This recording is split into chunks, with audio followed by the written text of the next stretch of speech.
it's Bowen. Welcome back to my channel. Today I'm taking you along as I make a super easy and simple dessert, seared pears. This could not be easier and more delicious. Pears are in season, so I wanted to inspire you to use them and eat them in a new way. So let's get started with making seared pears. We're going to start by cutting the pear. I usually cut the pear in half, and then for the toddler I might do some smaller pieces. There's really no right or wrong way. I just like doing it in half because it makes for a better presentation, but if you prefer smaller slices, that's fine. If you want to slice it up thinner, it'll cook a little bit quicker.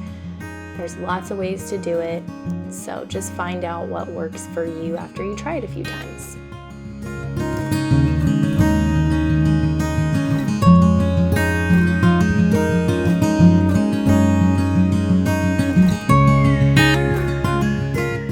Time to sear the pears.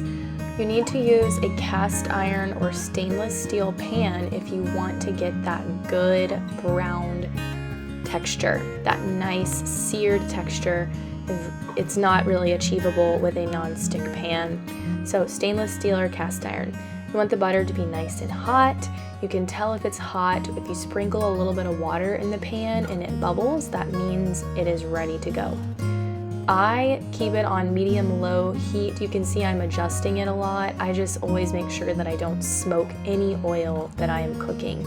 Smoking your oil causes oxidation, which is not good for your health. So you just want to get that fine line of hot enough but not too hot. I just sprinkled in some cinnamon and I put a dash of vanilla just to season it up. Now we just let them cook until your desired doneness. I just like a little bit of searing on the outer edges, and if you use a good ripe pear, it should be soft throughout.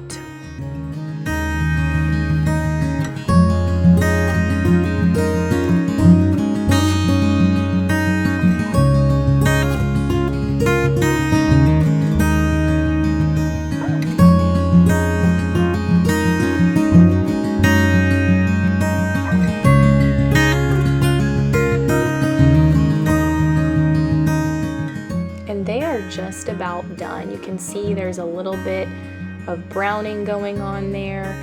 Again, don't overthink this one. Just heat the pears up. You could even get creative and add some amaretto, some almond extract. There's so many ways you can flavor this up. But pears are so good on their own, and you'll find that when you cook them a little bit, you just kind of help bring out their natural flavor.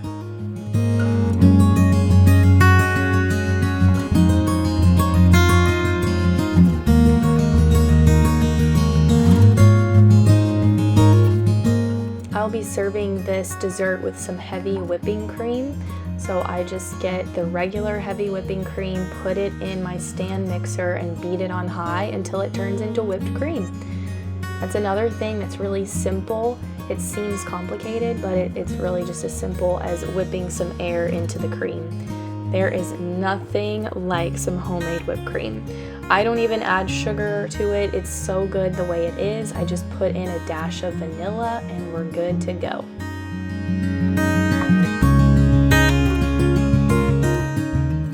It takes about 2 to 3 minutes for your cream to be whipped into whipped cream.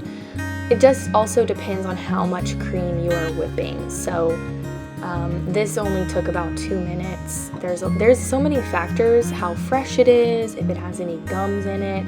So just keep that in mind. Just stay close to it, and when you start to get soft to firm peaks, that's it. That's whipped cream.